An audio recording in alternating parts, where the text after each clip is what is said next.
right, thank you so much for joining us on episode 96 of Lunch Out Loud Ottawa. My name is Nick Petruski. And I'm Andrew Miller.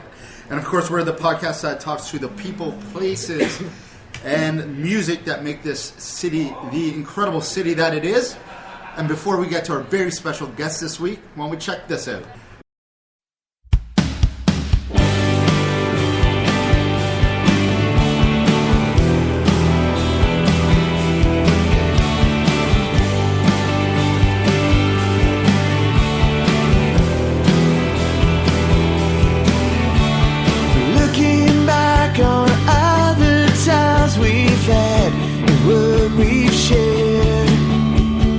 I can see how you would wonder if I even cared. See, I was walking uphill and I started in the pitch black. You were giving all of your heart, not getting anything back. Do we get so low? It's just the way it goes. All right, thank you so much, Eric Gilmore and the Mad Hatters. Excellent group in Ottawa. So it was a big week this week in the Ottawa food scene, and Andrew and I, we love our food here. Oh yeah. So we thought, what better time to get two of our top chefs in Ottawa this week that participated in the Ottawa Culinary Championships. I guess I'll call it that. On Monday. Sounds like a good name. Well, it's gold medal plates, but it's kind of like the step to the Culinary Championships of Canada. So exactly. It's like calling it the Stanley Cup playoffs is just it's the NHL playoffs. You win the Stanley Cup. The NHL now. There you go. And you're the top of your class. That's what we're saying. And I've gotten to know Kyle and Steven so well this past year because I volunteered at several events, and the events that I've volunteered at for most of them are where they've been cooking at Flux, and I've seen them several times at the farmers market and they host so many events. I've been to events at Lovertown where Dylan Black just had his birthday party, where a lot of the funds went to the Max Keeping Foundation, and there's going to be several, and there's other charity events that you have here as well. Yep. So we're here with Kyle Proulx from Lowertown Brewery. Wow. Down in the market. We're actually at the location right now. It's amazing. It's amazing. It's a step up from the Hard Rock. So if you have not been here, since the change, I highly recommend you do it. Upstairs, you got the Sens House. Yeah. The decor in here is fantastic, though. I must say, it's the first time I've been in here, and you have some beautiful woodworking in this place. Yeah, it's just all about the feel, really. We want to make it a casual environment that people can come in, have some great food, some great beer, and enjoy the live music that we have 7 nights a week. And so it really all just plays into having a nice warm feeling, and we want people to come in and stay and enjoy themselves. So and it's your own brewed beer too. Yeah, so we do have 8 different brews on tap. We're affiliated with Clock Tower, but we have a great dark lager, a light lager, a bock, and some different seasonals. Right now we have a pumpkin ale on, as well as a couple Clock Tower brews like the raspberry wheat. And then we also have a couple local taps. So we have a Wapoo cider right now, and we're also offering the Bicycle Craft Brewery vanilla stout. So we try and help keep the local guys there. Oh, that's cool. I need to try that. Yeah. And we're also here with Proulx LaSalle. So he is from the Albion Rooms, which is another incredible hidden jewel because it's a little off the track and it's inside the Novotel Hotel. But it is an incredible restaurant with incredible food. My favorite being your cauliflower is just your classic cauliflower. The classic cauliflower is pretty much one of the top dishes I could ever have in this city. And of course, you've hosted so many charitable events there too. So, 2 great young chefs that are doing incredible work and realizing it's not just about the bottom line; it's about community. So, seeing them out at so many events in the city is just so good. Yeah, and that's why we're so excited this year for the gold medal plates. And although you did not win, we had a great representative who did win. So who ended up winning again? Pat Garland from Absinthe Cafe. Oh, right on. Yeah. So that's a great representative for Ottawa, though. I mean, do you think we can win out in Kelowna? I think that Pat Garland is going to go in there, and he's really going to help showcase what Ottawa's all about. You know, he has a great local connection as well. He does a lot of support work for the Parkdale Food Center. Mm-hmm. You know, he donates a lot of his time. Our guest last week. Yeah, we were there last week. Yeah, so I mean, he's a great representative for Ottawa, I think, as well. Well, that's good. Well, how did we do last year? Mary Soul was the one last year that went, right? Yeah. And she got did very third? Unofficial fourth. Unofficial fourth. Okay. Yeah. But first in our hearts. Exactly. So she's great too. Oh, she's unbelievable. Did any former chefs come to you to give you tips and everything, or did you go to any former chefs? Yeah. And ask how to prepare for the day? I think a little bit. I worked for a while with Jason Duffy from the Arc, who went a couple years, and I've been assisting. I've gone into assistant 2 years before, so I kind of knew the lay of how things were going to go down. And Jason, Jason gave me some advice from his runs and. Yeah. Well, you kind of got to, I guess you want to know exactly what the judges are looking for in particular, and do you get kind of a breakdown of what their score sheets sort of look like? So what do the score sheets look like for?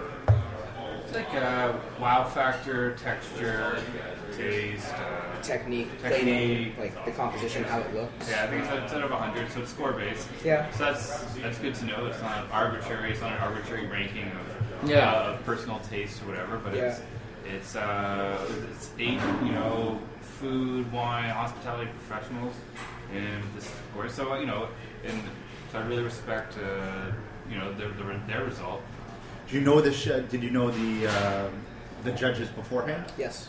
Yeah, they let us know. They give us a heads up. James Chatto is the national judge, so he's the main judge at every competition. And then there's sweet gig. And then there's 6 local judges that they also choose. And so Anne DeBrise, who's been reviewing in the Ottawa food scene for about 20 years, she's the senior judge, and then Judd Simpson, who's the chef at Parliament House of Commons. Margaret Dickinson, right? Pam Kolikoff. And then Sheila White, right? And then obviously Marisol Foucault, who was last year's winner. The winner from the previous year is the guest judge for the coming year. Nice. So I mean, it's not that they kept anything in secret. We knew who we were. And it's total, just who to bribe. Total open judging too. Yeah. It's not a blind. No. That was just the nature of the competition. Right? So you get to see the scores and everything. No. Okay. But they see that it's my plate. And actually, this year, I think it was new for this year. They had the judges table right on the floor. Kind of up on a little stage, and so I went in. We go in and we bring our dish. It was kind of. You mean they know it's your plate as opposed to blind judging? Yeah. Do you think exactly that's fair, or would you rather the opposite way? I'm okay with it as it was because it allows you to try and not sway them. It allows you to present your dish and give them a little bit more background information as to maybe why you chose what you did. Like for me, I talked why I paired my wine to the dish, and I can tell a little story from the one because the honey on my dish was also from the same winery, family owned. So it was there was a connection there, and I could talk about the grape, and I could add a little bit of background to it. I mean, and that's just the nature of it. It was open judging, and that was it. And how long in advance are you allowed to prepare for this? And there's no secret ingredients. No. It's whatever you want to do. And you were told about 8 months prior that you would be in this competition? Invited back in March. I was a little later. So I was a replacement for Walid from 18. Yeah, but you should have been invited from the beginning. I was surprised when you weren't. You were definitely deserving of it. No, he was. Seriously, Steven's been... I mean, like you sort of said at the beginning, Nick, he's really been one of the great young chefs in our city that have been pushing, and he's really eager, and so he definitely deserved. Actually, when I was at Zen, when I got invited, myself and my crew put together a little pool, and we each chose the 10 chefs that we thought were going to get invited this year. Oh, really? And we threw in $10 into the pot. And out of the 8 of us, I think that 5 of us had you on the list. No way. And I had you on the list, and you didn't get chosen. And I lost by 1 vote, so 1 choice. I was 5 for 10 of the choices, and the winning person was 6 for 10. So it was pretty. Well, you mentioned young chefs versus obviously older chefs. What's the age demographic for everybody that was invited? Stephen was the youngest. You're 27 right now. Yeah, 27. Pretty sure I'm the youngest. Yeah, I'm 29. I think that a few of us are right around mine, sort of 29 to 30. I think Kira's right around the same there was age. nobody at 50 or 60 years old or anything. John Morris is I think he's 39 now, and he's at the top end. Pierre Lortie I think is around the same. So they were John, I was judging a competition with John at Algonquin on Saturday, and he made a comment that when he was looking through it, he was like, "Hey, there's normally a token old guy on this list, and I can't find him." And then he realized that it was him. Yeah, so. you're using If you're not a token of... What, did that help you? Did you get any tips from judging? I saw that you were judging that. It was Iron Chef. Yeah, there was an Iron it was Chef.